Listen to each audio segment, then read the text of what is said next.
Hello, everyone. Thank you, Abbas, for this opportunity, and thanks to Shreya Sala for taking this information to the public. And I'll talk about myself first. Myself, Dr. Anup Yadav. I'm working medical oncology and hematology for last 6 years in Gurgaon, Haryana. And today we are talking. I want to talk about the recent incident which happened on Tuesday, March 2022, with Dr. Archana Sharma. So what happened? She committed suicide, and the reason for the suicide was that the police and the mob have circled her hospital and home, and because of that, under pressure, she need to take such a harsh step to kill herself. So I want to just convey one message: what is happening and what is the problem for such kind of incidents. So initially, if you go 30 years back, when there was no gynecologist in the market, तो होता क्या था कि आपके पास एक दाई होती थी जो आपके घर पे आती थी, वो आपका बच्चा डिलीवर करती थी. Delivery is a spontaneous process, उसके लिए आपको डॉक्टर्स की जरूरत नहीं पड़ती है नॉर्मली. बट होता क्या था कि देयर आर मेनी कॉम्प्लिकेशंस जो पोस्ट डिलीवरी होती थी, जैसे पोस्टपार्टम हेमरेज है, इन्फेक्शंस हैं. तो उसमें जो मोर्टेलिटी था उस टाइम का, वो 50 एवरी 100 प्रेगनेंसी मोर देन 20 था, कि आउट ऑफ 100 वुमेन जो प्रेग्नेंट होती थी उसमें से 20 वो एक्सपायर हो जाती थी. एंड हमें हमें हमें बहुत सारे बच्चे और बहुत सारे कलीग्स ऐसे मिलते थे जो कहते थे कि हाँ उनकी वाइफ बचपन में एक्सपायर हो गई ड्यूरिंग द डिलीवरी, या कोई बच्चा होता तो बोलता था कि हाँ मेरी मदर एक्सपायर हो गई पोस्ट डिलीवरी. फिर and this was the biggest challenge for the government. तो उन्होंने क्या किया कि they have focused on this women health. उन्होंने बहुत सारे गायनेकोलॉजिस्ट को ट्रेन किया, इस प्रॉपर फील्ड को फोकस किया. एंड जो ये कॉम्प्लिकेशंस और जो मोर्टेलिटीज है उसको हम 1 to 5 तक लेके आए in last 30 years. And after that, but कोई भी अगर प्रोसीजर है, कोई भी चीज है जो ह्यूमन बॉडी के साथ हो रही है, तो हम उसको जीरो नहीं कर सकते. That's a restriction. मतलब किया वी आर ट्राइंग कि ये चीज जीरो हो जाए, कोई मरे ना. क्योंकि डॉक्टर के लिए लोगों को ये सब, जैसे कि जब भी कुछ होता है तो people start talking about on social media, हमें अब्यूज करते हैं डॉक्टर्स को, उनके अगेंस्ट केस डालते हैं. तो मैं आज उनको एक है ना रेवेन्यू मॉडल समझाना चाहता हूँ डॉक्टर का, कि एग्जैक्टली डॉक्टर का रेवेन्यू मॉडल क्या है. डॉक्टर का रेवेन्यू मॉडल ये है कि मैं एक पेशेंट अगर ठीक करूंगा और वो मेरे से खुश है, तो वो फ्यूचर में मेरे को 5 पेशेंट देगा. अगर उस पेशेंट के साथ कुछ गलत हो गया, तो वो पेशेंट खुद भी मेरे पास नहीं आएगा और आगे 10 लोगों को इन्फॉर्म करेगा कि ये डॉक्टर बेकार है, इसके पास मत जा. तो बेसिकली हम जो भी अपनी लाइफ में अचीव करते हैं, चाहे वो जो जिसको भी तुम एक अच्छा डॉक्टर बोलते हो, वो वर्ड टू माउथ ही बनता है. तो हमारे लिए business, marketing, sales, everything is patient, कि हमें पेशेंट की जान बचानी है. और अगर हम पेशेंट की जान बचाते हैं, तो वो आगे हमें पेशेंट आते रहेंगे. हमें उसके लिए कुछ एक्स्ट्रा एफर्ट करने की जरूरत नहीं है, because it's not a commercial product, it's a health. तो life saving is our business. तो कोई डॉक्टर नहीं चाहता कि उसका पेशेंट एक्सपायर हो. वो हमेशा अपने से 100% एफर्ट देता है. समटाइम हम ओवर टाइम जाके काम करते हैं because of our Hippocratic oath. हम ओवर टाइमिंग करते हैं ताकि पेशेंट बच जाए, क्योंकि अगर ये बच के कल घर जाएगा तो अगला पेशेंट आए. तो अगर कोई पेशेंट मरता है तो उसमें डॉक्टर का फॉल्ट नहीं है, क्योंकि वो अपना बिजनेस क्यों डाउन करेगा, वो अपना पेशेंट क्यों डाउन करेगा. राइट. अगर लोगों को ये एक हेल्थ केयर को आज एक बिजनेस की तरह वो देख रहे हैं, तो बिजनेस का पहला रूल है ना कि आपको जिस पोर्टल से बिजनेस आ रहा है उसको क्लोज थोड़ा ना करोगे. तो ये एक प्रॉब्लम है कि लोगों को लगता है कि हम लोग एफर्ट नहीं करते, या हम लोग जान नहीं बचाते. हम हमेशा 100% से ज्यादा एफर्ट करते हैं. That's how things work. तो ये वाला इंसिडेंट हुआ, इसमें हम मॉब को जिम्मेदार नहीं ठहरा सकते. द रीजन बीइंग, क्योंकि ये जो मॉब है, ये तो वही लोग हैं जो 100 साल पहले लेडीज को सती करके उसको जला देते थे. तो वो 100 साल में जानवर से बंदर बन गए हैं, कि they now start understanding basic thing कि इंसान क्या होता है और उसके अंदर क्या फीलिंग्स होती है. बट अगर हम इनको कहें कि ये इतने एजुकेट हो जाए कि हमारे कंसेंट समझ पाए, हेल्थ केयर समझ पाए, बॉडी में क्या कॉम्प्लिकेशन हो रहा है, यूट्रस कहाँ है, बच्चा कहाँ होता है, ये चीज समझने में उनको और 100 साल लगेगी टू बिकम अ ह्यूमन. और वो एक नेचुरल प्रोसेस है, हम उसको फास्ट फॉरवर्ड नहीं कर सकते. तो जैसे कि ये पूरा सोशल मीडिया पे डिबेट चल रहा था बहुत टाइम से, अभी भी चल रहा है. पिछले 3 दिन से सब कह रहे हैं कि आपके प्रोटोकॉल स्ट्रॉन्ग होने चाहिए, आपके कंसेंट स्ट्रॉन्ग होने चाहिए. अरे उनको कंसेंट समझ में ही नहीं आते. दैट्स द होल प्रॉब्लम, कि लोगों को मेडिसिन समझ में ही नहीं आता. कि आप उनको पूरा गाइड करते हो, आप रिस्क बताते हो, सब कुछ बताते हो, वो हाँ हाँ करके साइन कर देते हैं. And they never understand. क्योंकि आज तक जो बंदा बेसिक, जैसे अगर आप यहाँ नॉर्थ बेल्ट पे देखो, यहाँ के लोग हरियाणा वाला हरियाणवी के अलावा हिंदी नहीं बोल पाता, राजस्थान वाला अपनी लोकल लैंग्वेज के अलावा हिंदी नहीं बोल पाता. तो ये लोग बेसिक चीजें तो सीख नहीं पाए, और आप इनको सिखाना चाह रहे हो हेल्थ. क्योंकि ये लाइफ का कंसेंट दे रहा है जो बंदा, उसको पता ही नहीं है क्या होना है. और आप उसको 15 मिनट बैठा के टीच करते हो, आप एंड टू एंड बताते हो, पर उसको कुछ समझ में नहीं आता, क्योंकि एजुकेशन है ही नहीं. और ये ऐसा नहीं है कि वो लोग हैं जो एजुकेट मतलब पढ़े लिखे नहीं है, ये उनके साथ भी जो ग्रेजुएट है, क्योंकि उन्होंने भी डिग्री कर ली है बट उनको बेसिक चीजें समझ में नहीं आती कि ह्यूमन बॉडी में क्या हो रहा है, रिस्क क्या होता है। तो जैसे हमने लास्ट वीडियो में भी एक चीज एक हाईलाइट की थी कि अगर मैं ये कहता हूं कि एक प्रोसीजर का 5% रिस्क है, तो पेशेंट को 5% वो रिस्क की तरह दिखता है कि चलो मेरे 95% मेरे फेवर में। बट डॉक्टर के लिए वो फैक्ट ये है कि 100 पेशेंट वो सेम प्रोसीजर करेगा, 95 जिंदा रहेंगे, 5 मर जाएंगे। वो 5 कौन होंगे वो किसी को नहीं पता, ना डॉक्टर को पता है, ना तुम्हें, ना पेशेंट को पता है। अगर हमें पता होता तो डेफिनेटली हम ऑपरेट ही नहीं करते उन 5 पे। Let them live some more life, क्यों ऑपरेट करके मारना है, राइट? पर हमें नहीं पता, that we called medical complications. अगर लोगों को बेसिकली समझना है कि बेसिक क्या होता है। जो ये इंसिडेंट था उसमें मॉब को लोग फोर्स कर रहे हैं, मॉब के ऊपर इस चीज को हाईलाइट किया जा रहा है। बट फैक्ट है ये फेलियर था, ये पुलिस का फेलियर था। मतलब पुलिस को ये नहीं पता कि उनको किस आईपीसी में ये एक्ट रजिस्टर करना चाहिए था। डॉक्टर्स पे क्रिमिनल एक्ट नहीं लगता, मर्डर का एक्ट नहीं लगता, सुप्रीम कोर्ट ने बोला हुआ है। उसके बाद भी जो लोग उसको प्रोटेक्ट कर सकते थे, उसकी जान बचा सकते थे, उन्होंने उस पर मर्डर केस डाल के उसको मरवाया। तो बेसिकली इस केस में जो लायबल है वो पुलिस है और उनको सस्पेंड भी कर दिया गया है। But you know the fact, एक साल बाद वो फिर किसी पोस्ट पे आ जाएंगे। सर्कुलेट की जो इन्वेस्टिगेट कर रहा है वो भी पुलिस वाले ही हैं, जो सस्पेंड हुए वो भी पुलिस वाले ही हैं। तो कुछ हो वो होना नहीं है। अब चीजें आती हैं कि इसका सोल्यूशन क्या है, क्योंकि हम लोग बहुत टाइम से प्रोटेस्ट कर रहे हैं, हम लोग ब्लैक डे मना रहे हैं, हर 2-3 महीने में कोई मेजर इंसिडेंट होता है जिसमें कोई डॉक्टर की लाइफ चली जाती है या उसको बहुत बुरी तरह से हरास किया जाता है। हम क्या करते हैं, हम ब्लैक डे मनाते हैं, हम ओपीडीज बंद कर देते हैं। साथ में उधर से गवर्नमेंट के जो पॉलिटिशियंस है वो हमें वार्निंग दे देते हैं कि अगर आप जॉब पे वापस नहीं आओगे तो हम आपको हॉस्पिटल से निकाल देंगे, आपका डिग्री कैंसिल कर देंगे। और सब like everybody everyone is scared with the government, right? तो सब लोग अपने काम पे चले जाते हैं। तो सोल्यूशन ये है कि अगर आप एक नॉर्मल सिनेरियो देखोगे तो हर गवर्नमेंट हॉस्पिटल में, जैसे रोहतक में गवर्नमेंट हॉस्पिटल है और जगहों पे गवर्नमेंट हॉस्पिटल, राजस्थान में है, वहां पे रात में 200 से 250 कैजुअलिटीज आती है, जिसमें रोड ट्रैफिक एक्सीडेंट आता है, बुलेट आता है। वहां पे 2 डॉक्टर होते हैं सर्जन, जो पूरी रात स्टिच करते रहते हैं 24-24 घंटे तक। बट वो भी हार्डली 70 या 80 अटेंड कर पाते हैं। और मोर देन 70 से 80 पेशेंट वहीं टेबल पे मर जाते हैं बाहर इमरजेंसी के, क्योंकि डॉक्टर ही नहीं है और रिसोर्सेज नहीं है। इसके लिए कोई लायबल नहीं है। इसी तरह से जो एक ये ना एजेंडा चल रहा है मार्केट में कि डॉक्टर लूटते हैं, डॉक्टर पैसा बनाते हैं। और तो मैं आपको आज फैक्ट बताता हूँ हमारे साथ क्या होता है। मेरे पास मैंने बहुत इमरजेंसीज देखी हैं, मेरा जो फील्ड है उसमें इमरजेंसीज ही आती हैं, हमेशा पेशेंट मरते हुए आता है।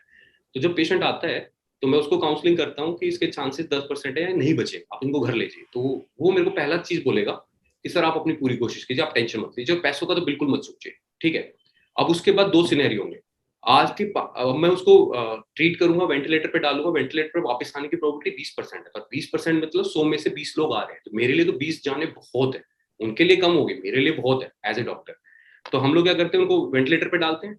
अगर वो पेशेंट 5-7 दिन के बाद बच गया तो वो आके हमें थैंक यू नहीं बोलते, वो वहां बिलिंग में जाके शोर मचाते हैं कि इन्होंने तो लूट लिया, ये तो पैसा बनाने के लिए, सोशल मीडिया में जाके हमें गाली देते हैं। ये मेरे खुद लाइव एक्सपीरियंस है कि मैंने आईसीयू में पेशेंट ठीक किया है और जब उसका बिल आया तो उसने हमें अब्यूज किया, हॉस्पिटल को अब्यूज किया। एंड द डे 1 जब वो पेशेंट आया था तो उसने बोला था कि सर आप पैसे की टेंशन मतलब हम लोग देख लेंगे, आप बस पेशेंट की जान बचाओ।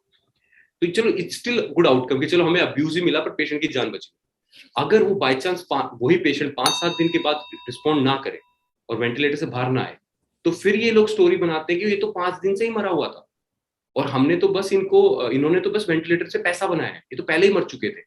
और हमने जब वो डे 1 पे आए थे तो काउंसलिंग किया था कि इनके चांसेस बहुत कम है, आप इनको ले जाइए, आप इनसे कंसेंट भी साइन कराए थे। पर वही मैं बोल रहा हूँ, जिन लोगों को बेसिक चीजें नहीं समझ में आती है, आप उनको मेडिकल की कंसेंट कैसे समझाओगे, एक लाइफ का रिस्क कैसे समझाओगे। तो ये प्रॉब्लम है कि जो, और लोगों को लगता है कि जैसे सोशल मीडिया पे वही स्टोरी डाली जाती है जो बुरी होती है या जिसमें कुछ बैड आउटकम होता है। मतलब हम, अगर आप इंडिया में देखोगे तो 10 लाख से ज्यादा पेशेंट डेली ट्रीट होते हैं।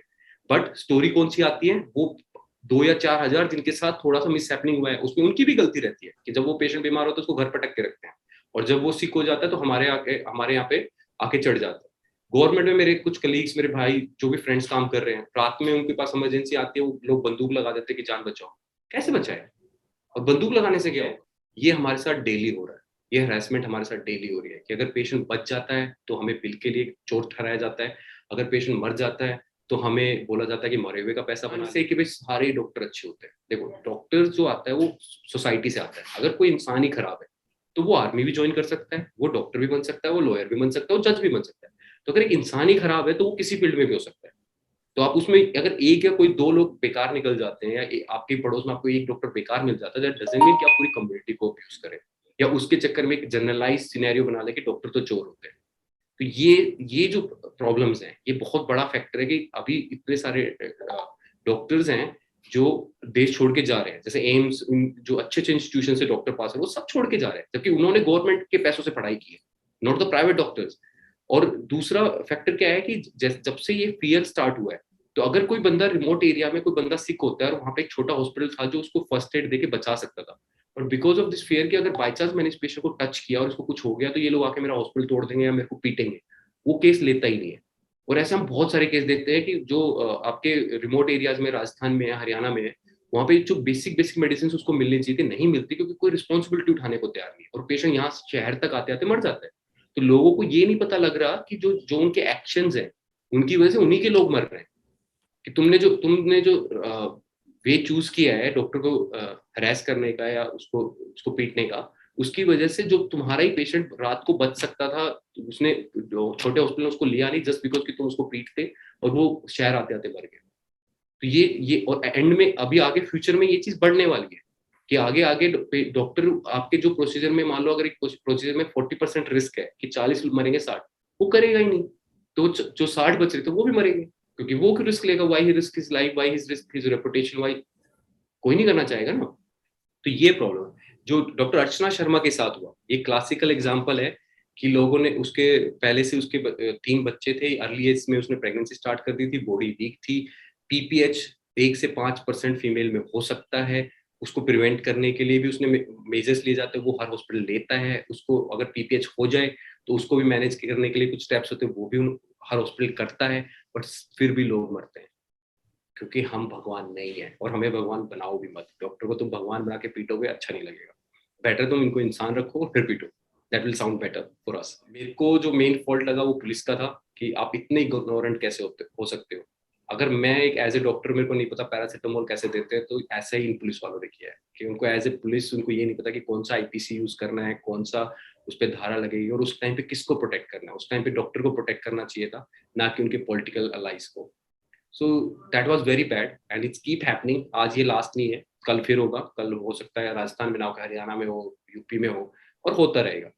और या तो वो ये हम देश छोड़ देंगे और ये आयुर्वेदा वाले और ये जो बाकी यूनानी ये टेक ओवर कर लेंगे, दिल टेक करो। वो बहुत अच्छे से इनकी वो करते हैं, केयर करते हैं, उनसे ये बहुत खुश भी रहते हैं, उनको साइकोलॉजिकल सपोर्ट भी बहुत अच्छा देते हैं। कि वो जैसे कि मेरे पास सारे पेशेंट आते हैं कि वो जैसे स्टेज 3 कैंसर में मेरे पास आते हैं, मैं उनको ट्रीटमेंट बोलता हूँ, नहीं लेते, आयुर्वेदा लेने चले जाते हैं, और फिर स्टेज 4 में मर जाते हैं क्योंकि वो काम नहीं करता। तो मैं पूछता हूँ क्यों किया ऐसा, तो बोलते हैं सर उसका साइड इफेक्ट नहीं है। अरे हम इलाज साइड इफेक्ट के लिए लेते हैं या इफेक्ट के लिए लेते हैं? अगर कोई चीज है उसने अपना काम ही नहीं किया तो वो ली क्यों? ऐसा उसका साइड इफेक्ट नहीं था, उस पर कोई केस नहीं डालता। वो हम एज ए डॉक्टर हम कभी क्लेम नहीं करते कि हम ठीक कर देंगे, वो क्लेम करते हैं, उस पर वो ट्रस्ट भी कर लेता है, उस पर वो कभी केस भी नहीं करता, उसको जाके वो कोई पीटता भी नहीं है। तो इतना डिफ्रेंशिएशन क्यों? अगर तुम हमें एज ए मेडिसिन ही ट्रीट कर रहे हो, तो जैसे आप आयुर्वेदा को ट्रीट कर रहे हो, जैसे आप होम्योपैथी को ट्रीट करो, आप हमें भी वैसे ही कर लो। हम तो फिर भी ऑन पेपर हर चीज प्रैक्टिकली एक्सप्लेन करके चलते हैं। वो बाबा जी लोग और ये तो सीधा बोलते हैं हम ठीक कर देंगे, एंड आप उन पे जाके कभी नहीं कुछ करते। इसका रीजन है, सबसे वीक अगर कोई इस कंट्री में है तो डॉक्टर है।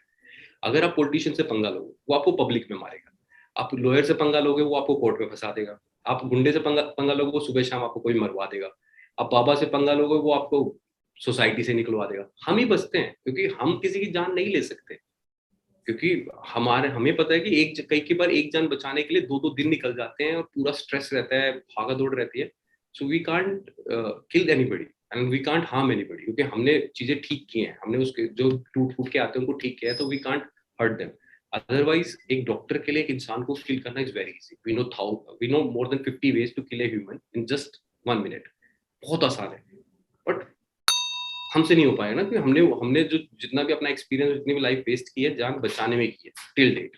तो ये थोड़ा सा क्लैरिटी लोगों को आने में टाइम लगेगा। Till then either the government can help us कि वो थोड़ा सा सिक्योरिटी प्रोवाइड करे, instead of threatening us about our job, instead of threatening the hospital. उनको बैन, मतलब एक इंसिडेंट हो जाता है, कोई क्वेरी नहीं करता, उससे पहले हॉस्पिटल को बैन कर दिया जाता है, उसको मीडिया में ले जाया जाता है, उसको उसको मतलब वो ये रेप किया जाता है हॉस्पिटल के नाम का, उसकी इमेज का, हर चीज करते हैं लोग। अब यही जो डॉक्टर अर्चना शर्मा का केस हुआ है, एक भी मीडिया में नहीं आया। मैंने सुबह भी न्यूज देखी, आज तक भी देखा, News 24 भी देखा, ये सब देखे मैंने, इंडिया न्यूज में किसी ने बात नहीं की उसके बारे में। और अगर यही इंसिडेंट एक हॉस्पिटल ने किया होता और उसमें हॉस्पिटल, ये तो प्रूव ही नहीं होता गलती किसकी थी, क्योंकि प्रूव करने के लिए तुम्हें समझना पड़ेगा ना कि क्या हुआ था। तो हम वो तो ना मीडिया को समझ में आता है ना गवर्नमेंट को समझ में आता है, और जो इनकी रेगुलेटरी बॉडी है उनकी कोई सुनता नहीं है। जब तक उनका वर्डिक्ट आता है उससे पहले तो वो न्यूज ही जा चुकी होती है मीडिया से, कोई फॉलोअप करता नहीं है कि एग्जैक्टली क्या कंक्लूजन निकला, किसकी गलती थी, हॉस्पिटल की गलती थी या नहीं थी। तो ये सिनेरियो चलता रहेगा और डॉक्टर्स पिटते रहेंगे। Either we'll get used to it, our body will get stronger, so we can take that level of harassment. Otherwise, we'll leave the country. और जो है, जो भी ये जो भी आज तक मॉब में इन्वॉल्व रहे हैं या जिन्होंने भी डॉक्टर के साथ हरासमेंट की है, मैं उनको कहूंगा कि आपको आयुर्वेदा और होम्योपैथी की मुबारक, और हमें बस सेम ट्रीटमेंट दे दो जो आप आयुर्वेदा के साथ डील करते हो, सेम है हमें डील कर लो। We don't mind, we are fine about it, because at the end जान आपके पेशेंट की जानी है, रिस्क आपका है। हाँ, वो लोग चार्ज कम करते हैं, पैसा कम लेते हैं आयुर्वेदा वाले या बाकी लोग, हमारी गलती नहीं, हम चार्ज नहीं लेते। आपके इक्विपमेंट महंगे हैं, आपका जो हम सर्विस पर प्रोवाइड करने के लिए जो इंफ्रास्ट्रक्चर लगता है वो महंगा है, वो हमें फ्री में नहीं दिया गया है। डॉक्टर को कहीं भी फ्री में इंफ्रास्ट्रक्चर नहीं दिया गया आप जाके पेशेंट को केयर लो, क्योंकि डॉक्टर का फी अगर आप बिल में चेक करोगे तो वो 20% भी नहीं होता। वो सारा पैसा जो आप बिल पे करते हो हेल्थ केयर में, majority of them go to the maintain the infrastructure. So that's the problem. Thank you. And whatever happened, it's very bad. And I hope कि ये आपकी फैमिली में आपके बच्चे भी एजुकेशन ले रहे हैं, most of them are studying for MBBS, so उनके साथ ऐसा ना हो।